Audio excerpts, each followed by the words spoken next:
పెద్ద హీరో సైన్మాల లాజిక్లు చూడొద్దు, ఓన్లీ మ్యాజికే చూడాలి అని ప్రముఖ నిర్మాత నాగవంశి రీసెంట్ గా జరిగిన ఒక ఇంటర్వ్యూలో మాట్లాడిన మాటలు ఇప్పుడు చాలా వైరల్ అవుతున్నాయి అన్నమాట.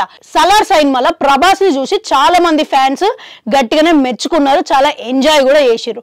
కానీ కొన్ని సీన్లు లాజిక్ లేకుండా పెట్టిరని కామెంట్లు చేసిర్రు. గట్లనే గుంటూరు కారం సైన్మాలో కూడా మహేష్ బాబు తరచూ హైదరాబాద్ వెళ్ళొస్తా ఉంటాడు, వెంటనే ఎందుకు వెళ్తాడు, అట్లా ఎట్లా పోతాడు అనే కామెంట్లు చేసే వాళ్ళకి మాత్రం గుంటూరు నుండి మొదలయ్యే 3.5 గంటల ప్రయాణం అయితే చూపించలేం కదా అని నాగవంశి చెప్పిండు. అట్లనే సర్కారి వారి పాట సరిలేరు నీకెవరు సైన్మాలల్లా మహేష్ బాబు మా సాంగ్స్ చేసిండు, వాటికి మించి ఉండాలని అట్లాంటి పాటను పెట్టినాము, అది చూసి ఎంజాయ్ చేయాలే గాని అక్కడికి శ్రీలీల ఎందుకు వచ్చింది, వెంటనే దుస్తులు ఎందుకు మార్చుకొని చేసింది అనే లాజిక్లు మాట్లాడకూడదు అని నాగవంశి పేర్కొన్నారు. సైన్మాను చూసి కమెంట్ చేసే హక్కు ప్రతి ఒక్కరికి ఉంటది, కానీ చిత్ర బృందాన్ని మొత్తం దృష్టిలో పెట్టుకొని మాట్లాడకూడదు, రైట్ అని రాంగ్ అని చెప్పకూడదు అని నాగవంశి కమెంట్లు పెట్టిరు. మొత్తానికి నాగవంశి అయితే గట్టిగానే వేసుకున్నాడు. దీన్ని బట్టి మనం ఏం అర్థం చేసుకోవాలంటే సైన్మాలు ఎంటర్టైన్మెంట్ కోసం తీస్తారనేది దృష్టిలో పెట్టుకొని తెలుసుకోవాలి.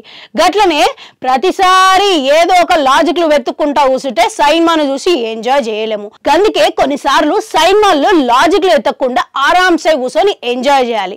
మొత్తానికి నాగవంశి చెప్పిన మాటలు మీలో ఎంతమంది ఏకీభవిస్తారు? కామెంట్ సెక్షన్ లో కామెంట్ పెట్టురి. అట్లా 4 గంట ఉంటుంది, అది కూడా నొక్కురి. వాళ్ళు వస్తా.